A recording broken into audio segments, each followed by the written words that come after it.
Jungle.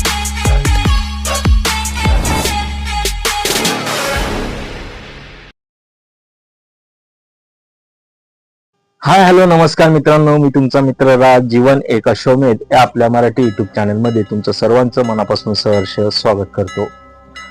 I hope सर्वजण छान असतील, स्वतःची आणि इतरांची काळजी घेत असतील. त्यासोबतच मित्रांनो, आयुष्याचा हा प्रवास करत असताना दुःख नावाची वादळे तुमच्या आयुष्यात येणार. त्या दुःखांना किंवा त्या वादळांना घाबरून न जाता किंवा खचून न जाता त्यांना सामोरे जावा. काही दुःख आपल्याला घडवायला येत असतात, आपली परीक्षा घ्यायला येत असतात, अनुभव द्यायला येत असतात आणि त्यातून आपल्या जीवनाला एक दिशा मिळत असते. म्हणून दुःखाची चव चाखायला नेहमी तयार राहा. नाण्याच्या दोन बाजू आहेत, दुःख आणि सुख. ते येणारच आहे, ते स्वीकारा. आणि कोणतंही काम करत असाल तर प्रसन्न मनाने करा, त्या सक्सेस तुम्हाला एक दिवस मिळेल. मित्रांनो, आजकाल तुमच्या डोळ्यासमोर एक उदाहरण असेल की आजकाल भूतदया किंवा प्राणीमात्रांवर असलेलं जे प्रेम आहे ते कुठेतरी कमी होत आहे किंवा भूतदया समाजातून नष्ट होत चाललेले अशी उदाहरणं आपल्या डोळ्यासमोर येत असतील. आणि मी तुमच्यासाठी जे समाजात घडतं किंवा आपल्या अवतीभोवती घडतं तेच तुमच्या डोळ्यासमोर उजागर करण्याचं काम करतो. एक चांगला विचार तुम्हाला मी तुमच्यापर्यंत पोहोचवत असतो आणि विचारांची देवाणघेवाण करणं जिवंतपणाचं लक्षण आहे. मित्रांनो, सर्वात आधी मनामध्ये एक प्रश्न येत असेल की नेमकं भूतदया म्हणजे काय. तर जे आपण प्रेम करतो प्राणी मात्रांवर, त्यात मानव, पक्षी, प्राणी काय असतील त्याच्यावर आपण प्रेम दाखवतो, दया दाखवतो, करुणेचा एक भाव दाखवतो, तेच म्हणजे भूतदया. मानवतेचा एक मूलमंत्र मित्रांनो मी तुम्हाला देतो, तो असा की असा आहे की खऱ्या मानवतेची ओळख काय, तर ते भूतदया आहे. त्यामध्ये दया, क्षमा आणि प्रेम यामुळे समाज सुंदर बनतो. हा खरा मानवतेचा मूलमंत्र मी तुम्हाला आज दिला की एखाद्या प्राणी मात्रांवर दया करतोच, पण त्याला पोटाची खळगी भरण्यासाठी आपण काय सहाय्य करतो किंवा काय मदत करतो किंवा आपण काय पाऊल उचलतो, या सर्व गोष्टीचा आढावा म्हणजे मानवतेचा मूलमंत्र. मित्रांनो, महाराष्ट्र हे संतांची भूमी म्हणून ओळखली जाते. त्यामध्ये संत तुकाराम असतील, संत ज्ञानेश्वर असतील, असे खूप मोठे संत महाराष्ट्रात होऊन गेले किंवा संतांची भूमी महाराष्ट्राला ओळखली जाते. तर संतांनी पण आपल्या भजनातून किंवा कीर्तनांमधून मानवतेचा एक संदेश या अखंड महाराष्ट्राला दिला, त्यासोबतच सर्व जगाला दिला. त्यांनी सांगितलं की सर्व प्राणीमात्रांवर दया करा, करुणेचा भाव दिला, असा असीम संदेश संतांनी सर्व जगाला दिलेला आहे. मित्रांनो, मानवतेचा खरा धर्म कसा आहे थोडक्यात समजावून सांगतो. जास्त वेळ तुमचा घेणार नाही, कारण वेळेची काहीतरी सीमा असते. कसं आहे, एखादा मुका जीव कोणीही आपल्या दारावर आलं तर आपण त्याला 2 घास नक्की देतो, आणि ही खरं मानवतेची ओळख आहे. यातून माणूस म्हणून आपण सिद्ध होतो. मित्रांनो, एक छोटीशी रिक्वेस्ट आहे की आता उन्हाळा चालू झालेला आहे. उन्हाळ्याच्या झळा सर्वजण अनुभवत असतील. त्यासोबतच आपल्या बाल्कनीत किंवा टेरेसवरती आपण ज्या ठिकाणी म्हणजे रानातील पाखरं येतील किंवा गाय असेल, म्हैस असेल किंवा एखादा मुकाजीव भटकंती करत आला आपल्या दारावर, तर त्याला तहान लागलेली असेल तर बाहेर असं काहीतरी ठेवा जेणेकरून त्याची तहान भागवली जाईल आणि यातून एक मानवतेचं उदाहरण आपण निर्माण करू. त्यासोबतच मित्रांनो,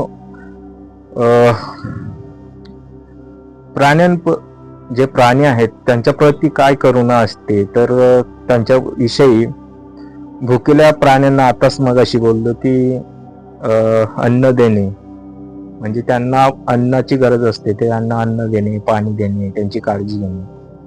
एखादा मुकाजीव, त्यांचा पण ह्या पृथ्वी तलावर तेवढाच हक्क आहे जेवढा आपला आहे. म्हणून कुठेतरी ही साखळी सुरळीत राहायला पाहिजे, म्हणून प्राण्यांना सांभाळणं आज काळाची गरज आहे. पक्ष्यांना सांभाळणं, प्राण्यांना सांभाळणं, कारण ही अन्न साखळी सुरळीत राहिली तेव्हाच एक निसर्ग जपला जाईल, त्याची जपणूक होईल असं मला वाटतं. मित्रांनो, एक छोट किंवा आपल्यासं वाटणारं एक काम आपण करूया. प्रत्येकाने एक झाड तरी लावायचं. आता टेम्परेचर खूपच वाढलेलं आहे मित्रांनो. ग्लोबल वॉर्मिंगचं प्रमाण खूप वाढलेलं आहे, म्हणजे तापमान वाढ खूप वाढलेली आहे.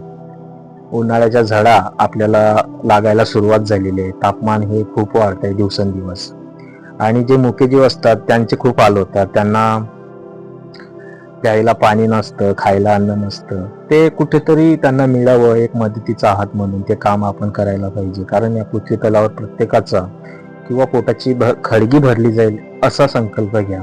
त्यासोबतच एक तरी झाड प्रत्येकाने लावा. म्हणजे गेल्या वर्षी तापमान कमी होतं, या वर्षी पण खूपच आहे, तर कमी कमी होईल आणि ग्लोबल वॉर्मिंगचं प्रमाण कमी होईल. यासाठी प्रत्येकाने एक संकल्प नक्की घ्या. आपल्या अंगणात किंवा एखाद्या जागी एकतरी झाड लावा.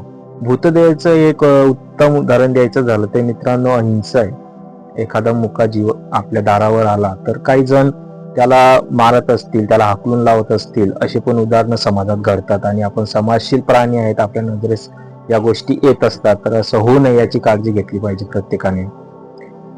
त्यांच्यावरती प्रेम करा मित्रांनो, बदल्यात आपल्याला प्रेम मिळेल. म्हणून एक चांगली वाटचाल व्हावी किंवा एक सामाजिक परिवर्तन व्हावं, एक चांगली वाटचाल सामाजिक परिवर्तनाची व्हावी असा माझा हेतू आहे. म्हणून आजचा विषय हा खूप संवेदनशील आहे किंवा भावनिक आहे.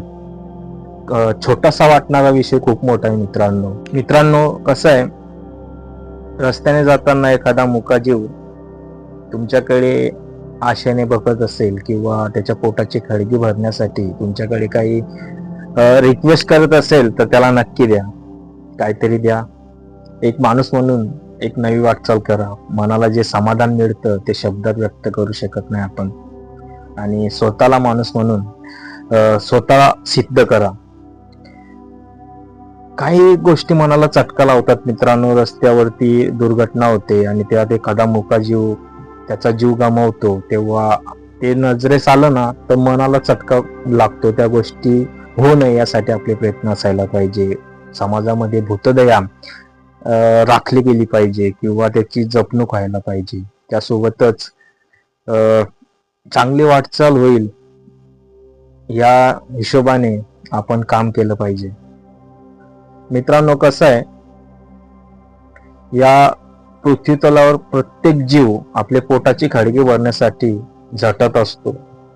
पण त्यामध्ये पक्षी असतील, रानातील पाखरं असतील, मुका जीव असेल, मानव असेल, तसंच सर्व जीव पोटाची खळगी भरण्यासाठी झटत असतात. म्हणून आपण जसे आहे त्याचप्रमाणे त्यांना पण स्वीकारलं पाहिजे. आय होप सर्वजण समजूतदार आहेत, एक चांगली वाटचाल करतील या अशी आशा करतो की जो कोणी हा व्हिडिओ बघत असेल त्याने फक्त एक चांगलं काम करायचंय. आणि कर्म कुठेतरी फिरून येत असतात आणि त्या कर्मांना घाबरायला पाहिजे. चांगले कर्म केले किंवा कुशल कर्म केले तर आपल्यासोबत पण चांगलंच होणार आहे. हा नियतीचा खेळ आपल्यासोबत एक दिवस खेळला जाणार आहे. आपल्या कर्माचा हिशोब कुठेतरी होणार आहे. आणि समाजात भूतदया याचं एक उत्तम उदाहरण द्यायचं झालं तर जे लहान मुलं असतात त्यांना त्या गोष्टीची काहीच जाणीव नसते किंवा त्यांना काही कल्पना नसते. त्यांना ती गोष्ट मनावर त्यांच्या बिंबवा किंवा त्यांच्या मनावरती ती म्हणजे ते छाप पडेल असं उदाहरण त्यांना सांगा की एखादा जीव दिसला किंवा काही मोका जीव दिसला तर त्याला पाणी द्या किंवा त्यांच्याविषयी सहानुभूती निर्माण होईल असं लहान मुलांना सांगा. कारण कसं आहे, त्यांचा पाया जर घट्ट झाला तर येणारं भविष्य येते. म्हणून सांगतो की विद्यार्थ्यांच्या मनावरती ह्या गोष्टी बिंबवा. भूतदया अस्तित्वात राहिली पाहिजे किंवा समाजात दिसली पाहिजे. नाहीतर काय, माणूस म्हणून माणसाचं जे आहे अस्तित्व ते कुठेतरी धोक्यात येईल. कारण कर्म हे फिरून येत असतात, कर्माचा सर्व हिशोब होत असतो. मित्रांनो, व्हिडिओ आवडला असेल तर व्हिडिओला लाईक करायला काय हरकत नाही. चॅनलवर नवीन असाल तर चॅनलला सबस्क्राईब करा. तुमचं एक सबस्क्राईब माझ्यासाठी प्रेरणा ठरतं आणि मी तुमच्यासाठी असे नवनवीन व्हिडिओ जे समाजात घडतात ते तुमच्या डोळ्यासमोर उजागर करत असतो. मित्रांनो, आजच्यासाठी एवढंच. तोपर्यंत काळजी घ्या, आनंदी राहा, हसत राहा आणि भूतदया एक संकल्प मनात ठेवा. एखादा मुका जीव दारावर आला तर त्याची काळजी घ्या, त्याला काहीतरी खाऊ घाला.